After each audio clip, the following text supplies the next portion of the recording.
नमस्कार, आप देख रहे हैं केबीपी न्यूज राजस्थान। देखिए इस वक्त की बड़ी खबर।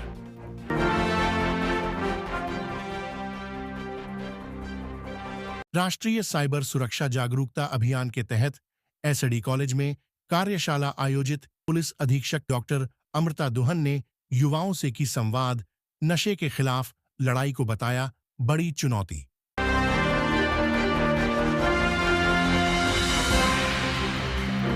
गंगानगर जिला पुलिस अधीक्षक कार्यालय की ओर से राष्ट्रीय साइबर सुरक्षा जागरूकता अभियान के तहत बुधवार को एसडी कॉलेज में एक दिवसीय कार्यशाला का आयोजन किया गया। कार्यक्रम की अध्यक्षता जिला पुलिस अधीक्षक डॉक्टर अमृता दुहन ने की। एसपी डॉक्टर अमृता दुहन ने अपने संबोधन में कहा कि आज के समय में नशे का फैलता जाल समाज और युवाओं के लिए सबसे बड़ी चुनौती बन चुका है। उन्होंने युवाओं से अपील की कि वे नशे से दूर रहकर समाज निर्माण में सकारात्मक भूमिका निभाएं। कार्यशाला में उन्होंने साइबर फ्रॉड से बचाव के उपाय, साइबर सेफ्टी टिप्स भी साझा की। उन्होंने कहा कि ऑनलाइन ठगी के मामले लगातार बढ़ रहे हैं, इसलिए किसी भी अनजान लिंक, कॉल या बैंक डिटेल साझा न करें। एसपी ने छात्रों से रूबरू होकर उनके सवालों के जवाब दिए और जागरूकता फैलाने में युवाओं की भागीदारी को जरूरी बताया। यातायात एक्सीडेंट पर भी जोर देते हुए बताया कि मर्डर से ज्यादा एक्सीडेंट से लोगों ने अपना जीवन खोया। देखिए हमारे ब्यूरो चीफ हरदेव सिंह की ये खास रिपोर्ट केबीपी न्यूज राजस्थान पर।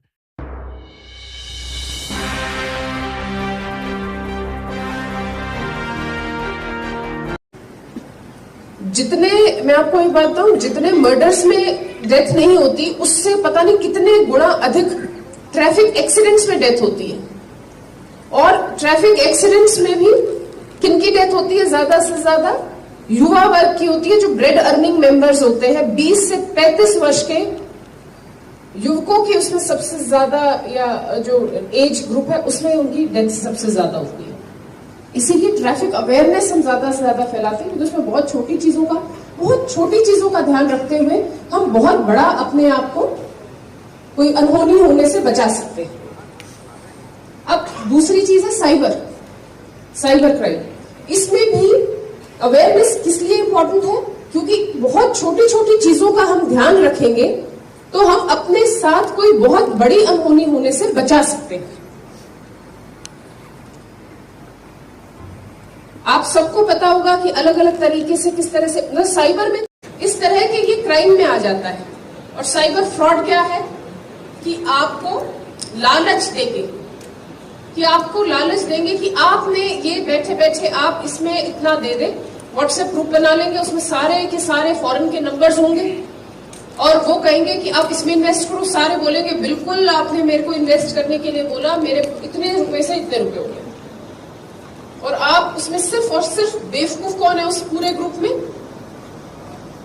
अगर आप उसका मेंबर है तो आप है।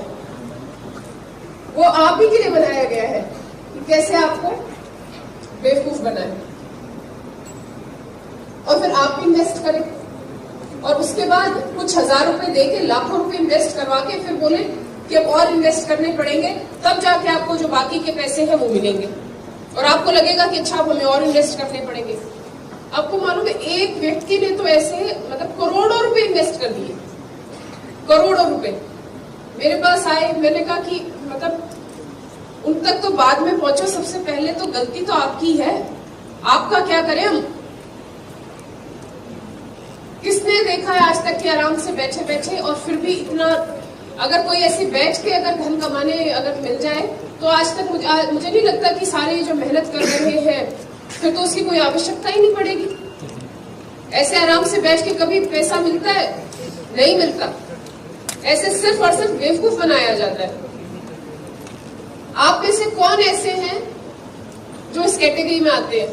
हाथ खड़ा करेंगे। कौन ऐसे बेवकूफ?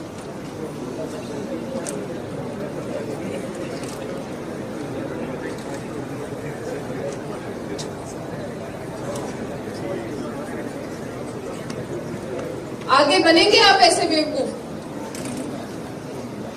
ये क्राइटेरिया यही है कि अगर कोई मतलब आपको पता है जो ये साइबर फ्रॉडस्टर्स होते हैं, आप सब ये कौन सी उसके हैं क्लासेस के?